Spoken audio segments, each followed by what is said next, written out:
एक बार है वंश के राजा सहस्त्रबाहु अर्जुन को ऋषि जमदग्नि की कामधेनु गाय पसंद आ गई।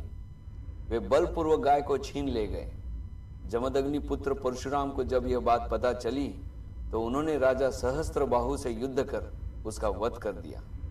सहस्त्रबाहु के पुत्रों ने प्रतिशोध स्वरूप परशुराम के पिता ऋषि जमदग्नि को मार डाला। इससे विचलित होकर उनकी माता रेणुका भी जमदग्नि के साथ सती हो गई। इस घटना से गुरु परशुराम अत्यधिक क्रोधित हुए। उन्होंने है वंश के सभी क्षत्रियों का नाश करने की प्रतिज्ञा की।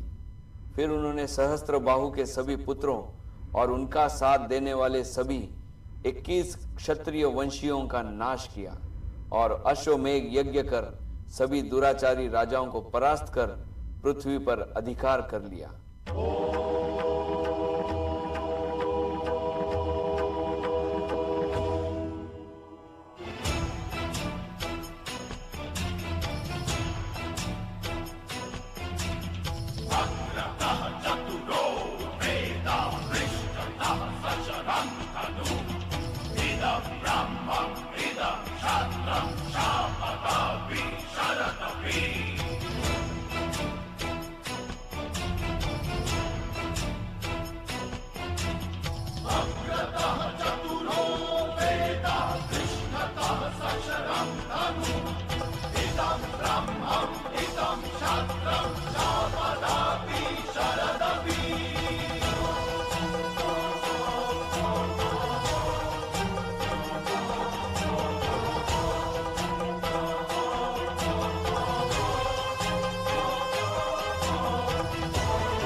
जूट साहस अटूट रूरू नामक मृग मृग छाला 21 बार जिसने धरणी को वीर विहीन बना डाला। धर तीर्थ जिसका 4 वेद जिसके घोड़ों के स्यंदन है जो क्रांति दूत जमदग्नि पूत उस ब्राह्मण का अभिनंदन है। जो क्रांति दूत जमदग्नि पूत उस ब्राह्मण का अभिनंदन है। उस ब्राह्मण का अभिनंदन है। उस ब्राह्मण का अभिनंदन है।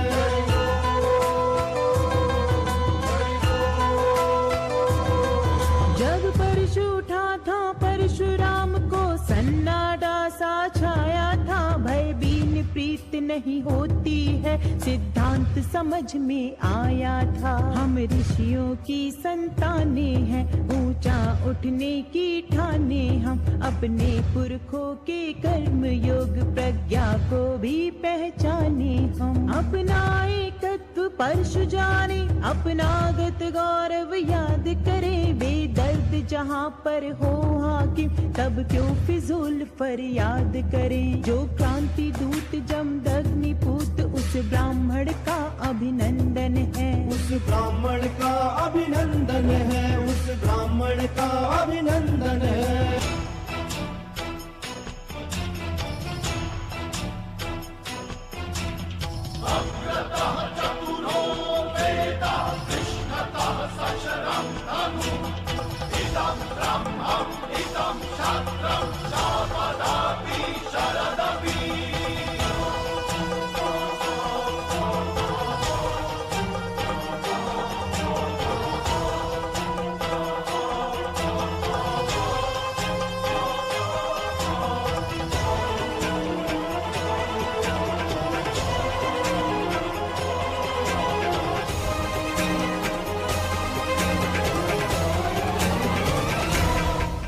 जिसके बाद जीते हुए राज्यों को जन कल्याण में लिप्त सन्यासियों, ऋषियों और ज्ञानियों को दान कर वे महेंद्र पर्वत के आश्रम में रहने लगे।